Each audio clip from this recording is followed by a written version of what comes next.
तो बच्चों कैसे हैं आप सब। बहुत बहुत स्वागत है आपका आज की इस वीडियो में। आज का ये वीडियो क्लास 12th के बच्चों के लिए बहुत ज़्यादा खास होने वाला है, क्योंकि आज की इस वीडियो में हम लोग देखने वाले हैं बच्चों क्लास 12th का जो आपका हिंदी ऐच्छिक विषय है, जिसको आप इंग्लिश में हिंदी इलेक्टिव भी बोलते हैं, इसका एक इम्पॉर्टेंट सैंपल क्वेश्चन पेपर आज की इस वीडियो में हम लोग देखने वाले हैं।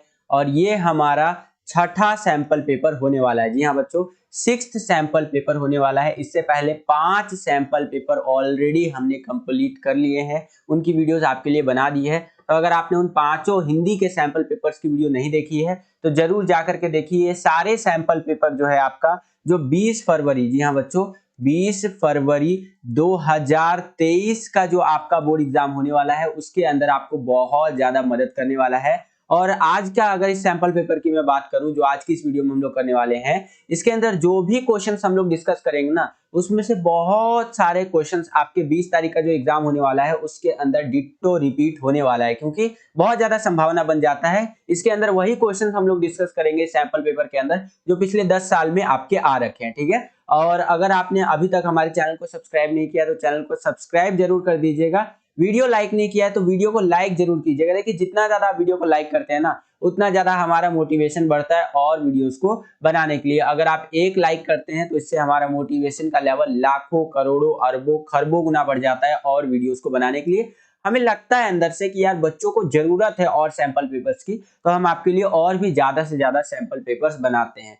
किसी और सब्जेक्ट का अगर आपको सैंपल पेपर देखना है, चाहे इंग्लिश का और जियोग्राफी का, हिस्ट्री का, तो आप क्या करेंगे, चैनल पे एक प्लेलिस्ट वाला सेक्शन देखने को मिलेगा। उस प्लेलिस्ट का नाम है आपका क्लास 12 सैंपल पेपर 2022-23। उस प्लेलिस्ट में जाएंगे, मतलब उस प्लेलिस्ट को आप खोलेंगे, उसमें आपको सारे सब्जेक्ट के सैंपल पेपर जो आपके बोर्ड एग्जाम होने वाले हैं उनके लिए सारे सब्जेक्ट के सैंपल पेपर एक ही प्लेलिस्ट के अंदर, जी हाँ बच्चों एक ही प्लेलिस्ट के अंदर आपको देखने को मिल जाएगा। तो आप चैनल पे जाएंगे, उस प्लेलिस्ट को खोलेंगे तो वहां पर आपको मिल जाएगा। उन प्लेलिस्ट के अंदर से, मतलब उस प्लेलिस्ट के अंदर से बेसिकली उन सैंपल पेपर्स को भी जरूर देखिएगा, ठीक है। आपको बहुत ज्यादा मदद करने वाला है। चलिए हम अपने वीडियो को शुरू करते हैं। तो क्लास 12th है, हमारा सब्जेक्ट है हिंदी ऐच्छिक, जिसको इंग्लिश में आप हिंदी इलेक्टिव भी बोलते हैं। हिंदी का जो आपका पेपर होगा वो 3 घंटे का होगा। अधिकतम अंक जो आपके होने वाले हैं वो 80 होने वाले हैं, यानी कि 80 नंबर का आपका पेपर आएगा। करें अगर आपके बोर्ड के पेपर की, यानी बोर्ड का जो आपका क्वेश्चन पेपर आएगा वो कैसा आएगा, तो कुछ इस तरह का आएगा। यहाँ पर आप देख सकते हैं एक सीरीज नंबर लिखा हुआ रहेगा, यहाँ पर आपका एक सेट नंबर लिखा हुआ रहेगा।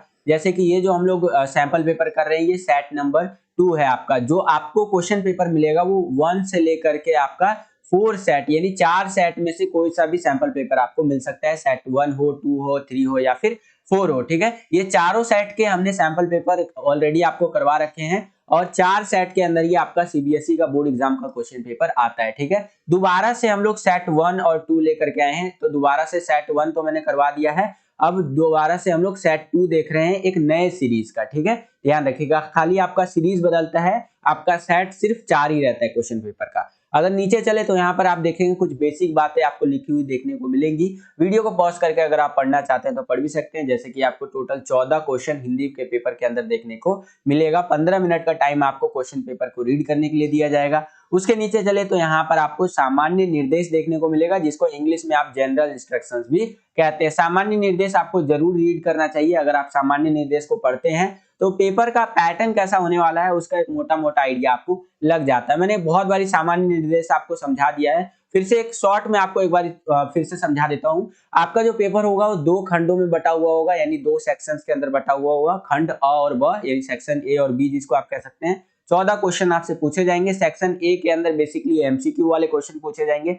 सेक्शन बी में आपसे यानी खंड ब कह लीजिए, इसके अंदर वर्णनात्मक प्रकार के प्रश्न पूछे जाएंगे, जिनका आपको लिख करके उत्तर देना होगा। वहां पर कोई भी विकल्प या ऑप्शन आपको देखने को नहीं मिलेगा। जो भी इंस्ट्रक्शंस दे रखी है उनको अच्छे से पढ़िएगा, उनका पालन कीजिएगा। दोनों सेक्शंस के क्वेश्चन को जरूर कीजिएगा और क्वेश्चंस को लाइन वाइज करने का प्रयास कीजिएगा। जैसे क्वेश्चन नंबर 1, क्वेश्चन नंबर 2, 3 और 4 इस तरह से करने का प्रयास कीजिएगा अगर आप कर सकते हैं तो। ये कुछ बेसिक बातें रही जो आपका 20 फरवरी 2023 का हिंदी का बोर्ड एग्जाम होने वाला है क्लास 12 के बच्चों का।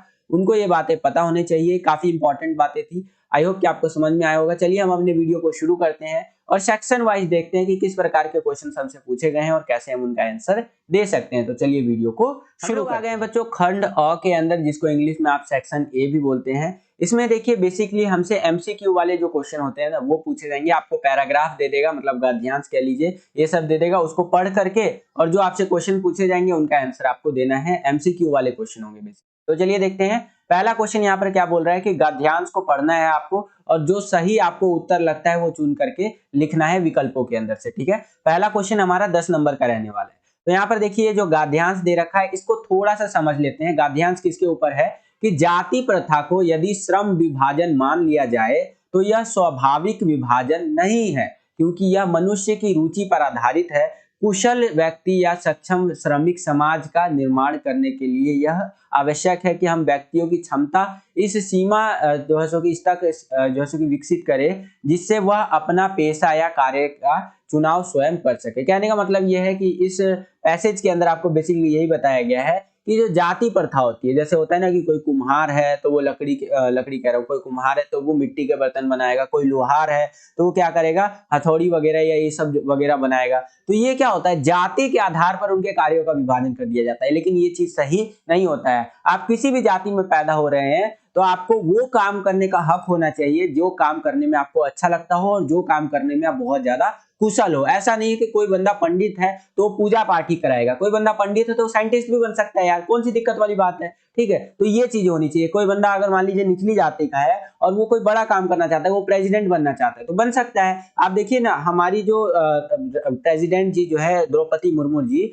वो यहाँ पर हमारी कह लीजिए एक तरह से वो जो होता है ना आदिवासी, वहां से आती है और देखिए आज कहाँ है वो, हमारे प्रेसिडेंट है, भारत देश की राष्ट्रपति है वो। तो ऐसा नहीं है, जाति के आधार पर ना काम नहीं लेना चाहिए कि तुम ये जाति को तुम यही काम करोगे, ऐसा नहीं होना चाहिए। तो उसी के ऊपर आपका ये जो आपका गद्यांश है वो दे रखा है। वीडियो को पॉज करके पूरा का पूरा आप बाकी रीड कर सकते हैं। इसके बेसिस पे जो क्वेश्चन हमसे पूछे जाएंगे उनका आंसर हम लोग देने का प्रयास करेंगे। वीडियो को पॉज करके अच्छे से पढ़ लीजिए, क्योंकि इसी के बेसिस पे क्वेश्चन आपसे पूछा जाएगा। फिर कई बच्चे बोलते हैं सर क्वेश्चन कहाँ से लेकर के आ जाते हो, तो देखो क्वेश्चन यहीं से बनता है, इसी गद्यांश के अंदर से, और आंसर भी आपको इसी में से ढूंढ करके देना होता है। ठीक है, ध्यान रखिएगा। इस तरह से आपका ये दे रखा है। क्वेश्चन यहाँ पर देखिए बच्चों क्या पूछ रहा है हमसे इसी पैसेज के बेसिस पे कि कुशल श्रमिक समाज का निर्माण करने के लिए क्या आवश्यक है।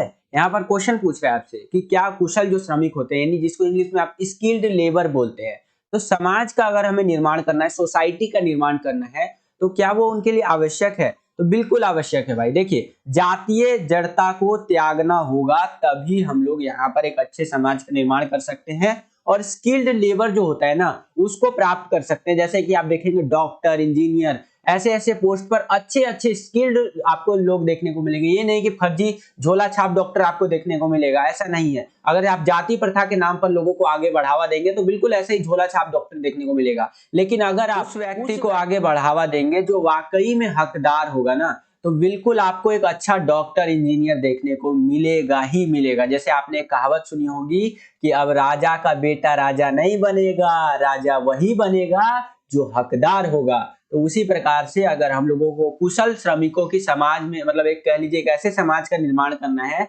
जहां पर कुशल श्रमिक हो, तो हमें जातीय जड़ता को त्यागना होगा। ठीक है, यानी जाति के स्तर पर जो बोलते हैं ना कि तुम ब्राह्मण हो तो तुम यहाँ पर पूजा पाठ करवाओगे, तुम चमार हो तो तुम ये चमड़े का काम करोगे, तो ये चीजों को खत्म करना होगा। ठीक है, तो पहला वाला ऑप्शन या पहला वाला विकल्प हमारा बिल्कुल सही उत्तर हो जाएगा। अगला क्वेश्चन देखिए कि जाति प्रथा का सिद्धांत दूषित है क्योंकि वह व्यक्ति की क्षमता के अनुसार चुनाव पर आधारित नहीं होता है।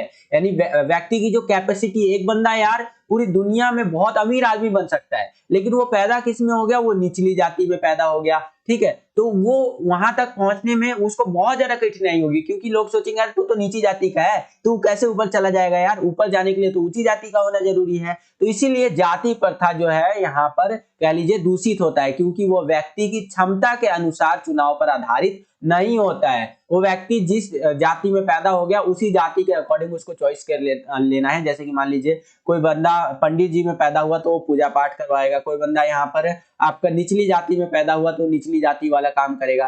ठीक है, तो इस हिसाब से आपका दूसरा वाला विकल्प बिल्कुल सही उत्तर हो जाएगा। अगला क्वेश्चन देखिए, यहाँ पर तीसरा क्वेश्चन क्या पूछ रहा है कि जाति प्रथा मनुष्य के साथ क्या करती है। तो वो मनुष्य के साथ उसे जीवन भर के लिए एक ही पेशे से बांध देती है। इस तरह से यहाँ पर बोला जाता है कि जाति प्रथा मनुष्य के साथ ये काम करती है। ठीक है, यानी जिंदगी भर आपको एक ही काम करना है।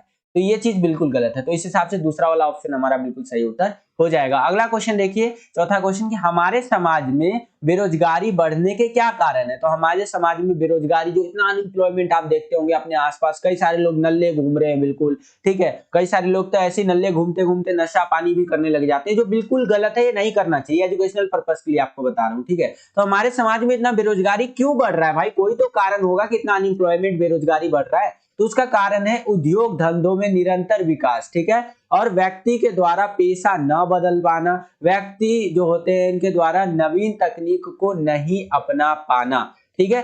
ये जो आप कह सकते हैं सारे के सारे यहाँ पर आप देखेंगे ऑप्शन सही हो जाएंगे, क्योंकि उद्योग धंधों में निरंतर विकास हो रहा है, जिससे क्या हो रहा है, आज के टाइम पे एआई वाली टेक्नोलॉजी बहुत ज्यादा आ रही है। एआई वाली टेक्नोलॉजी से क्या हो रहा है, लोगों का जॉब छूटता जा रहा है बहुत ज्यादा। जैसे अभी आपने चैट जीपीटी का नाम सुना होगा, चैट जीपीटी गूगल को टक्कर देने के लिए आया है। उस पर आप तुरंत कुछ चीज सर्च करेंगे कि एक मान लीजिए कि भुजिया बनाने की रेसिपी बताओ, तुरंत आपको बता देगा कि देखिए ऐसे भुजिया बनाइए, आलू को काटिए, उसको कढ़ाई में रखिए, तेल रखिए, उसमें ये फलाना ढिकना रखिए, भुजिया बना लीजिए। वही आप गूगल पे सर्च करेंगे तो गूगल पे आपको 50 वेबसाइट दिखाएगा, ऐड दिखाएगा, ठीक है। तो यहाँ पर क्या हो रहा है, इससे एआई को हमें, मतलब एआई जो है पूरी दुनिया को एक तरह से पंगु बनाता जा रहा है। खास करके जो लोग हैं अपने जॉब्स को खोते जा रहे हैं, यहाँ पर लॉस करते जा रहे हैं, इस तरह से आप कह सकते हैं, ठीक है। तो हमारे समाज में बेरोजगारी बढ़ने के कारण आप कह सकते हैं उद्योग धंधों में निरंतर विकास होना, व्यक्ति के द्वारा पेशा न बदल पाना, साथ ही साथ व्यक्ति द्वारा नवीन तकनीक को ना अपना पाना, एआई को ज्यादा अच्छे से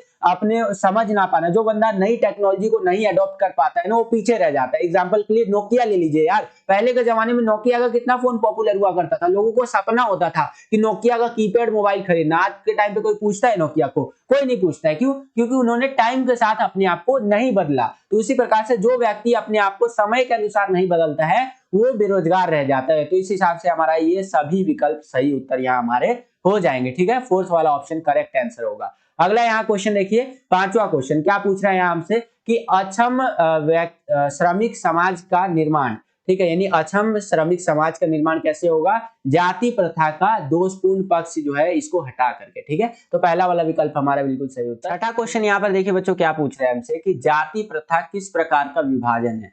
तो पेशे के आधार पर हमें यहाँ विभाजन देखने को मिलता है। जैसे किसी का पेशा है कुम्हार, एक बंदा है कुम्हार यहाँ पर, ठीक है, तो वो क्या बनेगा, मतलब मिट्टी के बर्तन बनाने वाला आदमी बनेगा वो, ठीक है, यानी उसको मिट्टी का बर्तन बनाना है। एक बंदा यहाँ पर क्या है, लोहार है, ठीक है, तो वो क्या करेगा यहाँ पर कोई कह लीजिए कस्सी वगैरह या इस तरह की चीजें जो होती हैं वो बनाएगा, यहाँ पर लोहे का काम करेगा, ठीक है। तो जो जाति प्रथा है हमारा वो पेशे के आधार पर लोगों का विभाजन करता है, ठीक है। ये आपका पहला वाला विकल्प हमारा बिल्कुल सही उत्तर हो जाएगा। अगला यहाँ पर क्वेश्चन देखिए, सातवां क्वेश्चन कि श्रम विभाजन में समास क्या है। तो वो है आपका तत्पुरुष समास, यहाँ पर आपका है श्रम विभाजन के अंदर। अगला क्वेश्चन कि स्वाभाविक में प्रयुक्त प्रत्यय कौन सा है हमारा। तो यहाँ पर स्वाभाविक में जो प्रत्यय लगा है हमारा वो है हमारा इक। कौन सा है, इक, ठीक है। आगे चलते हैं। अगला क्वेश्चन यहाँ पर देखिए, यहाँ पर नौवां क्वेश्चन क्या पूछ रहे हैं हमसे कि जाति प्रथा का दोषपूर्ण पक्ष क्या है। तो जाति प्रथा का दोषपूर्ण पक्ष है पेशे का दोषपूर्ण निर्धारण, ठीक है, यानी पेशे का जो निर्धारण किया जाता है ना वो यहाँ पर कह सकते हैं जाति प्रथा का दोषपूर्ण पक्ष है। नेक्स्ट क्वेश्चन कि गद्यांश का सर्वाधिक उचित शीर्षक होगा, यानी जो हमने गद्यांश पढ़ा, ये पैसेज पढ़ा, तो उसके बेसिस पे सबसे अच्छा टाइटल क्या हो सकता है। तो अच्छा टाइटल हो सकता है जाति प्रथा एक दोषपूर्ण प्रणाली, यानी ये जो जाति प्रथा है ना, ये कास्ट वाला सिस्टम है, ये बहुत खराब है भैया, ठीक है। ये प्रणाली जो है आपका बहुत ज्यादा खराब है, या कह लीजिए हिंदी में बोले तो दोषपूर्ण है, ठीक है। तो ये इस गद्यांश के लिए एक अच्छा टाइटल हो सकता है, एक अच्छा कह लीजिए शीर्षक हो सकता है। तो इस प्रकार से पहला वाला विकल्प हमारा बिल्कुल सही उत्तर हो जाएगा। आपको वीडियो पसंद आ रहा होगा बच्चों, अगर आपको वीडियो पसंद आ रहा है तो वीडियो को ज्यादा से ज्यादा लाइक कीजिएगा। देखिए जितना ज्यादा आप वीडियो को लाइक करते हैं उतना ज्यादा हमारा मोटिवेशन बढ़ता है और वीडियोस को बनाने के लिए। अगर आप एक लाइक करते हैं ना बच्चों, तो यकीन मानिए हमारा जो मोटिवेशन का लेवल है, मैं बार बार बोलता हूँ, लाखों करोड़ों अरबों खरबों पता नहीं कितने गुना आप कह लीजिए बढ़ जाता है हमारा मोटिवेशन का लेवल। हमें लगता है कि बच्चों को जरूरत है यार, हमारे अंदर से आवाज आती है कि सर वीडियो बनाइए, बच्चों को जरूरत है, तो हम आपके लिए वीडियोस बनाते रहते हैं कंटिन्यूअसली, ठीक है। तो वीडियो को लाइक जरूर किया कीजिए, जितना ज्यादा आप लाइक करेंगे मोटिवेशन बढ़ेगा। साथ ही साथ अगर आप चैनल पर नए आ गए हैं और चैनल को सब्सक्राइब नहीं किया है तो चैनल को सब्सक्राइब भी जरूर कर दीजिएगा। इसी प्रकार की वीडियोस हम आपके लिए लेकर के आते रहते हैं। जैसे ही आप चैनल को सब्सक्राइब करेंगे, बगल में आपको बेल का घंटी या घंटा कुछ भी कह सकते हैं, उसका आइकन शो करेगा। उसको क्या करना है, आपको प्रेस करके ऑल पे क्लिक कर देना है, जिससे कि जो भी हम नया वीडियो डाले उसका नोटिफिकेशन सबसे पहले आपके फोन पर आ जाया करे और आपकी जो तैयारी है वो और भी बेहतर से बेहतर तरीके से हो सके। चलिए अगला क्वेश्चन देखते हैं। दूसरा क्वेश्चन यहाँ पर देखिए क्या बोल रहा है कि नीचे दो अपठित काव्यांश दिए गए हैं, उनमें से एक मतलब कोई भी एक काव्यांश आपको चूज करना है और उस पर आधारित जो प्रश्न है उसका आंसर आपको देना है, ठीक है। और दूसरा क्वेश्चन हमारा 8 नंबर का रहने वाला है, ध्यान रखिएगा। तो देखते हैं इसमें पहला जो काव्यांश है यानी काव्यांश नंबर 1 जो है वो किसके ऊपर है, थोड़ा सा उसको देख लेते हैं। तो यहाँ पर कह रहा है काव्यांश कि यदि तुम्हारे घर के एक कमरे में आग लगी हो तो क्या तुम दूसरे कमरे में सो सकते हो? यदि तुम्हारे घर के एक कमरे में लाश सड़ रही हो तो क्या तुम दूसरे कमरे में प्रार्थना कर सकते हो? यदि हाँ तो मुझे तुमसे कुछ नहीं कहना। देश कागज पर बना नक्शा नहीं होता, एक हिस्से के फट जाने पर बाकी हिस्से उसी तरह साबुत बने रहे और नदियां पर्वत शहर गांव वैसे ही अपनी अपनी जगह दिखे अनमने रहे। यदि तुम यह नहीं मानते तो मुझे तुम्हारे साथ नहीं रहना है। इस दुनिया में आदमी की जान से बड़ा कुछ भी नहीं है, न ईश्वर न जान और न चुनाव कागज पर लिखी कोई भी इबारत फाड़ी जा सकती है और जमीन की 7 परतों के भीतर गाड़ी जा सकती है। तो इस तरह से करके आपका ये काव्यांश पूरा का पूरा दे रखा है। बेसिकली ये इंसानों के ऊपर यहाँ पर व्यंग कर रहा है और इंसानों के बारे में बता रहा है कि देखिए हमारा जो देश होता है वो कैसा है, ठीक है, और क्या आप इस सिचुएशन में ऐसा कर सकते हो कि नहीं कर सकते हो। तो इस तरह से आपका ये पूरा का पूरा दे रखा है। वीडियो को पॉज करके पूरा आप रीड कर सकते हैं। इसके बेसिस पे जो क्वेश्चन हमसे पूछे गए हैं उनका आंसर हम लोग देने का प्रयास करेंगे बच्चों। इसके बेसिस पे पहला क्वेश्चन पूछा है कि निम्न में से क्या सही है। तो निम्न में से सही है कि बेबस की मौत संपूर्ण राष्ट्र का पतन है, यानी कोई बंदा अगर बेबस मौत मरता है तो पूरे राष्ट्र का ना एक तरह से खात्मा करके जा रहा है, ठीक है। तो इस तरह से ख वाला विकल्प हमारा बिल्कुल सही उत्तर हो जाएगा। क्वेश्चन यहाँ पर देखिए क्या बोल रहा है कि देश और नक्शे में क्या अंतर होता है। एक जो देश होता है और एक जो नक्शा होता है, मैप होता है, उसमें क्या अंतर होता है। तो देखिए जो नक्शा होता है ना उसके फटने से बाकी हिस्सों पर असर नहीं पड़ता है, लेकिन जो एक देश होता है ना अगर वो टूट जाए तो बहुत दिक्कत होता है भाई, ठीक है। तो ये हमारा मेन यहाँ पर अंतर होता है। अगला क्वेश्चन देखिए, तीसरा क्वेश्चन यहाँ पर क्या पूछ रहा है कि एक बच्चे की हत्या को कवि ने क्या कहा है। तो एक बच्चे की हत्या को राष्ट्र का गिरना कहा है, यानी एक बच्चे की जब हत्या हो जाती है ना तो इससे राष्ट्र जो है हमारा वो गिरता है, ठीक है। तो इस तरह से पहला वाला विकल्प हमारा बिल्कुल सही उत्तर हो जाएगा, क वाला। अगला है काव्यांश के अनुसार अंधा कौन है। तो काव्यांश के अनुसार अंधा विवेक है हमारा, ठीक है। कौन है? विवेक है। तो हमारा घ वाला विकल्प बिल्कुल सही उत्तर हो जाएगा। अगला क्वेश्चन है कि कवि ने सबसे अधिक महत्वपूर्ण किस चीज को बताया है। तो कवि ने सबसे इंपॉर्टेंट जिसको बताया है वो है इंसान, यानी कि आदमी, ठीक है। आदमी इस धरती पे सबसे इंपॉर्टेंट है, आदमी की जान सबसे ज्यादा इंपॉर्टेंट है, ठीक है, उसके बाद कोई और चीज आता है। तो कवि ने ऐसा बताया, तो घ वाला विकल्प यहाँ पर भी हमारा सही उत्तर हो जाएगा। अगला क्वेश्चन है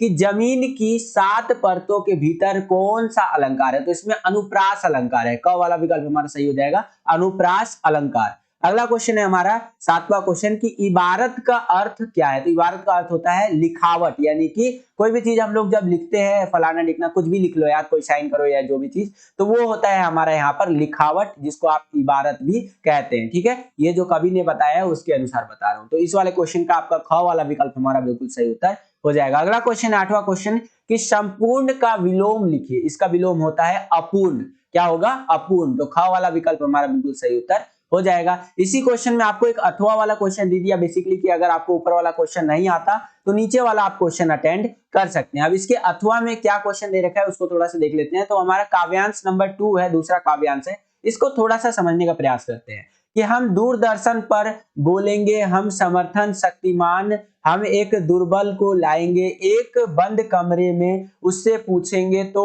आप क्या अपाहिज हैं। तो आप क्यों अपाहिज है? आपका अपाहिजपन तो दुख देता होगा, देता है। कैमरा दिखाओ इसे बड़ा बड़ा, हाँ तो बताइए आपका दुख क्या है, जल्दी बताइए वह दुख बताइए बताए सॉरी बता नहीं पाएगा सोचिए, बताइए आपको अपाहिज होकर कैसा लगता है। तो इस तरह से यहाँ पर दूरदर्शन के ऊपर ये जो अपाहिज होने की बातें हैं ये चल रही हैं। इसी प्रकार से आपको इस काव्यांश को पूरा का पूरा रीड करना है और इसके बेसिस पे जो हमसे क्वेश्चन पूछे जाएंगे उसका आंसर देने का प्रयास हमें करना है। तो वीडियो को पॉज करके पूरा का पूरा रीड कर सकते हैं। देखते हैं इसके बेसिस पे क्या पूछ रहा है। पहला है, साक्षात्कार किसे रुलाना चाहता है। साक्षात्कार का मतलब क्या होता है? साक्षात्कार का मतलब होता है इंटरव्यू लेने वाला। हमेशा याद रखिएगा, हिंदी में इंटरव्यू को साक्षात्कार बोलते हैं और साक्षात्कारकर्ता जिसको आप कह लीजिए जो है यहाँ इंटरव्यू लेने वाला जो है वो किसे रुलाना चाहता है। तो वो रुलाना चाहता है दर्शक और अपाहिज दोनों को। जो देख रहा है उस इंटरव्यू को उसको भी वो रुलाना चाहते हैं, भावुक करना चाहते हैं, और जो अपाहिज है उसको भी रुलाना चाहते हैं वो, ठीक है, जिससे कि ज्यादा से ज्यादा जो है लोग उससे कनेक्ट कर पाए। ठीक है, तो पहला क वाला विकल्प हमारा बिल्कुल सही उत्तर हो जाएगा। अगला क्वेश्चन है कि प्रस्तुत काव्यांश से मीडिया के किस भाव का पता चलता है। तो इससे पता चलता है हमें मीडिया के संवेदनहीनता का पता चलता है। किसका पता चलता है? संवेदनहीनता का। ठीक है, तो हमारा ग वाला विकल्प बिल्कुल सही उत्तर हो जाएगा। अगला क्वेश्चन है कि फिर हम पर्दे पर दिखलाएंगे। पंक्ति में अलंकार है, तो इसमें कौन सा अलंकार है? अनुप्रास अलंकार है बच्चों। कौन सा अलंकार है? अनुप्रास अलंकार है। घ वाला विकल्प हमारा बिल्कुल सही उत्तर। चौथा क्वेश्चन यहाँ पर देखिए बच्चों क्या पूछ रहा है हमसे कि फूली हुई आंख की तस्वीर से क्या तात्पर्य है। ये जो फूला हुआ आंख है इसका जो तस्वीर दिखाया जा रहा है उससे क्या मतलब है? तो इसका मतलब है अपाहिज की जो पीड़ा है ना वो दिखाने का प्रयास किया गया है कि जो अपाहिज है, जो दिव्यांग व्यक्ति है, उसकी जो पीड़ा है, उसका जो दर्द है वो यहाँ पर दिखाने का प्रयास किया गया है। तो इस तरह से हमारा ख वाला विकल्प बिल्कुल सही उत्तर हो जाएगा। अगला क्वेश्चन देखिए कि प्रस्तुत काव्यांश में कौन सा रस है। तो इसके अंदर करुण रस है। कौन सा रस है बच्चों? करुण रस। ठीक है, क वाला विकल्प हमारा बिल्कुल सही उत्तर हो जाएगा। अगला क्वेश्चन देखिए, छठा क्वेश्चन कि सामाजिक में प्रत्यय क्या है। तो इसमें प्रत्यय है आपका इक। क्या प्रत्यय है इसमें? इक है हमारा। ठीक है, तो ख वाला विकल्प हमारा बिल्कुल सही उत्तर हो जाएगा। अगला क्वेश्चन है कि कवि किसको कीमती बताता है। तो कवि जो है ना वक्त को, टाइम को बहुत ज्यादा वैल्यूएबल बताता है। आज भी देखिए आप, टाइम इज मनी, आपने एक ये कोट तो सुना ही होगा, टाइम इज मनी ब्रो। ठीक है, तो टाइम बिल्कुल बहुत ज्यादा कीमती है और यहाँ कभी भी टाइम को यानी वक्त को बहुत ज्यादा कीमती बताता है क्योंकि टाइम जो है लिमिटेड है आपके पास। ठीक है, चलिए अगला क्वेश्चन देखिए। आठवां क्वेश्चन यहाँ क्या पूछ रहा है हमारा, दूसरे का आठवां, कि दुर्बल का विलोम लिखना है आपको। दुर्बल जो होता है उसका विलोम क्या होगा? उसका विलोम होगा आपका सबल। क्या होगा? सबल। तो इस तरह से ख वाला विकल्प हमारा सही उत्तर हो जाएगा। अब हम लोग आ गए हैं तीसरे क्वेश्चन के अंदर। इसमें भी एमसीक्यू वाले क्वेश्चन आपसे पूछे जाएंगे और तीसरा क्वेश्चन आपका 5 नंबर का रहने वाला है बच्चों। चलिए देखते हैं। तीसरे का पहले में पूछ रहा है कि जनसंचार का कार्य क्या नहीं है। तो जनसंचार का कार्य नेता चुनना नहीं होता है। ठीक है, यानी कौन सा नेता, कौन सा लीडर चुनेंगे, ये काम जो है जनसंचार का बिल्कुल भी नहीं होता है। जनसंचार का कार्य क्या होता है? सूचना देना, मनोरंजन करना, एजेंडा तय करना, ये सब लिख सकते हैं, लेकिन नेता को चुनना ये जनसंचार का कार्य बिल्कुल भी भैया नहीं है हमारा। तो यहाँ पर ग वाला विकल्प हमारा बिल्कुल सही उत्तर हो जाएगा। अगला क्वेश्चन देखिए हमारा दूसरा क्वेश्चन कि समाचार पत्रों में विशेष लेखन के लिए किसकी व्यवस्था होती है। तो एक डेस्क की व्यवस्था होती है समाचार पत्रों में। आप देखेंगे ना तो जो विशेष लेखन होता है उसके लिए क्या करते हैं भैया, एक यहाँ पर डेस्क बना देते हैं और उस डेस्क पर जाएंगे तो वहां पर विशेष लेखन वाला आपको चीज देखने को मिलेगा। जैसे कि उस डेस्क पे आप देखेंगे तो कोई डेस्क पे आपको इकोनॉमिक्स से संबंधित चीजें देखने को मिलेगा, कोई डेस्क पे आपको स्पोर्ट्स से रिलेटेड यानी खेल से संबंधित चीजें देखने को मिलेगा, विशेष लेखन बेसिकली देखने को मिलेगा। ठीक है, तो यहाँ पर समाचार पत्रों में विशेष लेखन के लिए किसकी व्यवस्था होती है? तो एक अलग डेस्क की व्यवस्था होती है जिस पर बैठ के वो बंदा आराम से अपना जो है उस चीज के ऊपर लिख सके। ठीक है, तो ख वाला विकल्प हमारा बिल्कुल सही उत्तर हो जाएगा। अगला क्वेश्चन है हमारा यहाँ तीसरा क्वेश्चन कि अखबार का दायित्व क्या है। तो अखबार का दायित्व होता है सूचना देना, मनोरंजन करना यानी एंटरटेन करना, जागरूक करना, अवेयर करना लोगों को। ठीक है, तो उपरोक्त आपका सभी यानी ये फोर्थ वाला ऑप्शन बिल्कुल करेक्ट आंसर हो जाएगा कि अखबार जो होता है, एक न्यूज़पेपर ले लीजिए ना यार, एक न्यूज़पेपर एक बंदा अगर पढ़ता है तो उस न्यूज़पेपर से उस बंदे को क्या फायदा हो रहा है? तो उसको सूचना मिल रही है, उसका मनोरंजन भी हो रहा है क्योंकि उसके अंदर जोक्स वगैरह भी आ जाते हैं, लोग जागरूक भी हो रहे हैं कि क्या करना चाहिए हमें अपने दैनिक जीवन में, क्या नहीं करना चाहिए। ठीक है, तो यहाँ पर अखबार जो होता है, न्यूज़पेपर जो होता है, उसका दायित्व ये सारे होते हैं। ठीक है, तो हमारा ये जो घ वाला चौथा विकल्प है बिल्कुल सही उत्तर हो जाएगा। अगला क्वेश्चन देखिए कि खोजी रिपोर्ट किस रिपोर्ट के अंतर्गत आती है। तो खोजी रिपोर्ट जो है वो विशेष रिपोर्ट के अंदर आती है। ठीक है, इसके अंतर्गत खोजी रिपोर्ट हमारा आता है। तो चौथे का क वाला विकल्प हमारा बिल्कुल सही उत्तर हो जाएगा। अगला क्वेश्चन है कि समाचार लेखन की शैली क्या है? तो समाचार हमेशा उल्टा पिरामिड शैली में ज्यादातर लिखा जाता है, यानी सबसे इंपॉर्टेंट न्यूज को सबसे टॉप पर रखा जाता है, फिर उससे कम इंपॉर्टेंट न्यूज को छापा जाता है दूसरे नंबर पर, फिर उससे कम इंपॉर्टेंट,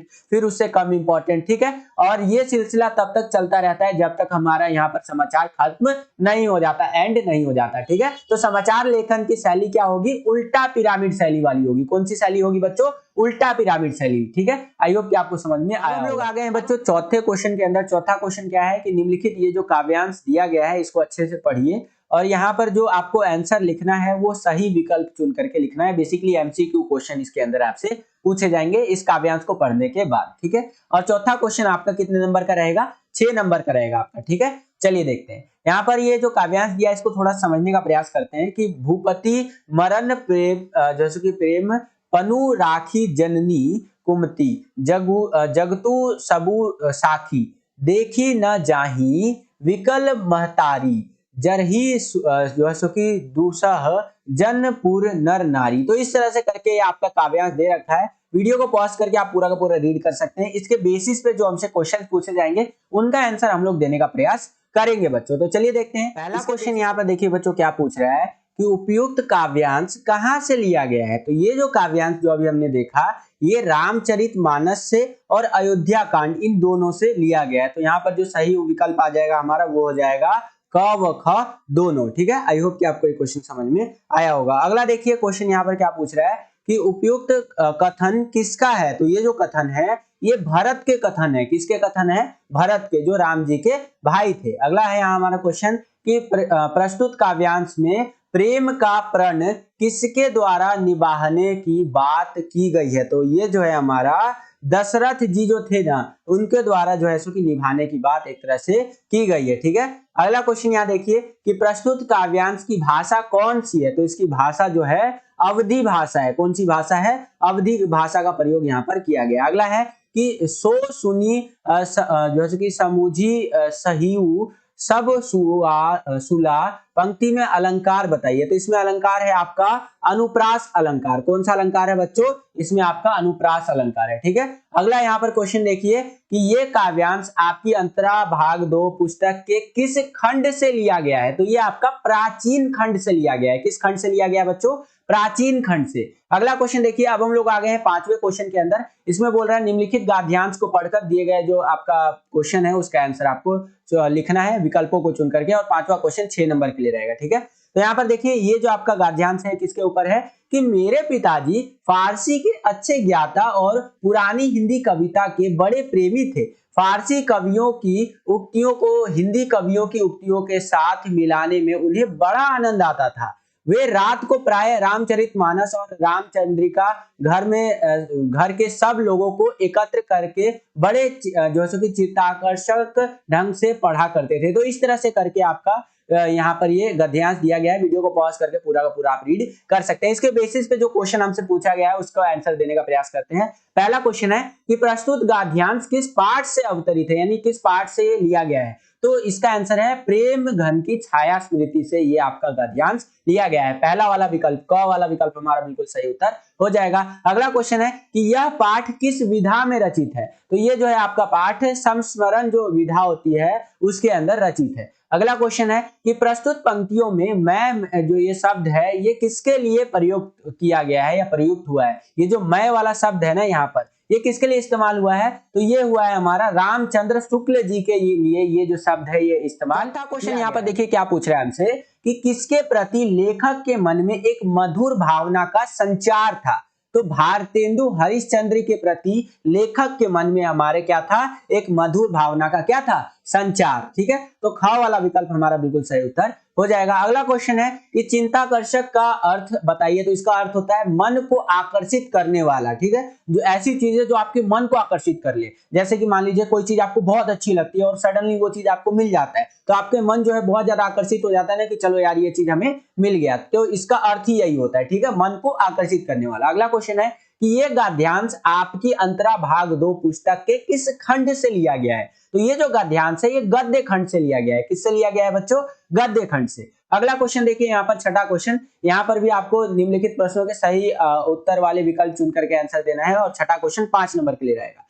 छठे का पहला क्वेश्चन यहाँ पर क्या पूछ रहा है कि सुभागी रात भर कहाँ छिपी रही। तो सुभागी जो थी बच्चों रात भर मंदिर के पिछवाड़े अमरूद के बाग जो था वहां पर सुभागी रात भर छिपी हुई थी। तो पहले क्वेश्चन का ग वाला विकल्प हमारा बिल्कुल सही उत्तर हो जाएगा। अगला क्वेश्चन है कि विश्वनाथ ने दिलशाद गार्डन के डियर पार्क में क्या देखा। तो विश्वनाथ ने दिलशाद गार्डन के डियर पार्क में बत्तखों को देखा। और आपको याद होगा कि लेखक विश्वनाथ बत्तखों की जो माएँ होती है उनकी तुलना मानवों की माँ से करते हैं, मतलब कि बत्तख की माँ की तुलना हमारी माँ जैसे जो होती है उनसे करते हैं। ठीक है, तो इस तरह से यहाँ पर आपका आंसर बत्तख हो जाएगा। ख वाला विकल्प हमारा। तीसरा क्वेश्चन यहाँ पर देखिए बच्चों क्या पूछ रहा है हमसे कि सूरदास के लिए पोटली की अहमियत थी क्योंकि पोटली के अंदर क्या था, रुपयों की पोटली उसकी अभिलाषाओं का आधार था। एक तरह से जो उसकी अभिलाषाएं थी, मन की इच्छाएं थी कि मेरे को ये करना है, मेरे को वो करना है, तो वो जो पोटली था ना जिसके अंदर वो सारी चीजें थी, तो सूरदास के लिए वो क्या था, अभिलाषाओं का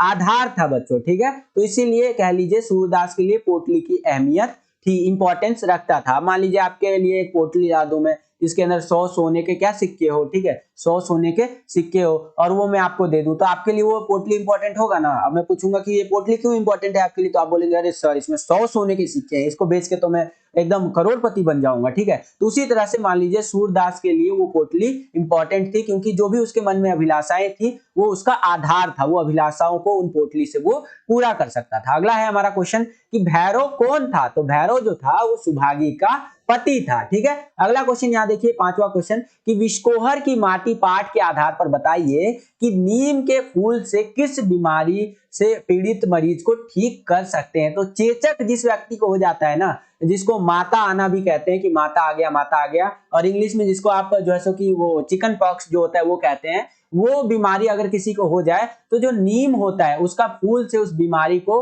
पीड़ित को बहुत ज्यादा आराम दिया जा सकता है। ठीक है, जिसको चेचक हो जाता है हमारा। ठीक है, मेरे को भी एक बार हुआ था चेचक एक टाइम पे, लेकिन चेचक देखिए क्या होता है ना, हर किसी को हो जाता है लगभग, और लाइफ में ना देखा जाता है कि एक बार आपको चेचक होगा और उसके बाद जिंदगी में दोबारा आपको चेचक नहीं होता है। ठीक है, क्योंकि आपके अंदर जो इम्यूनिटी होता है उसका वो बिल्ड हो जाता है, इम्यूनिटी। ठीक है, तो ये होता है चेचक आपका, एक तरह से वो बोलते हैं ना, क्या बोलते हैं, चिकन पॉक्स जिसको आप बोलते हैं, वो होता है हमारा चेचक। उसके अंदर नीम का जो फूल होता है वो बहुत ज्यादा मदद करता है हमारा। ठीक है, तो ये ग वाला विकल्प हमारा बिल्कुल सही उत्तर हो जाएगा। और बस यहीं तक था आज का ये वीडियो। इसके बाद हमारा खंड ब आ जाता है, उसके लिए हम लोग एक और वीडियो लाएंगे जिसके अंदर मतलब वो कह लीजिए ना, वो पार्ट 2 वाला वीडियो जो हम लोग लाते हैं, तो पार्ट 2 वाला वीडियो लाऊंगा जिसके अंदर हमारा जो सेक्शन बी रह गया है उसको कवर अप करेंगे आज की इस वीडियो के लिए। अगर आपको वीडियो पसंद आया बच्चों तो वीडियो को ज्यादा से ज्यादा लाइक कीजिए। जितना ज्यादा आप वीडियो को लाइक करेंगे उतना ज्यादा हमारा मोटिवेशन बढ़ता है और वीडियोस को बनाने के लिए। चैनल पर अगर आप नए आ गए हैं और चैनल को सब्सक्राइब नहीं किया है तो लाल कलर का बटन दबा करके जरूर चैनल को सब्सक्राइब कर लीजिएगा।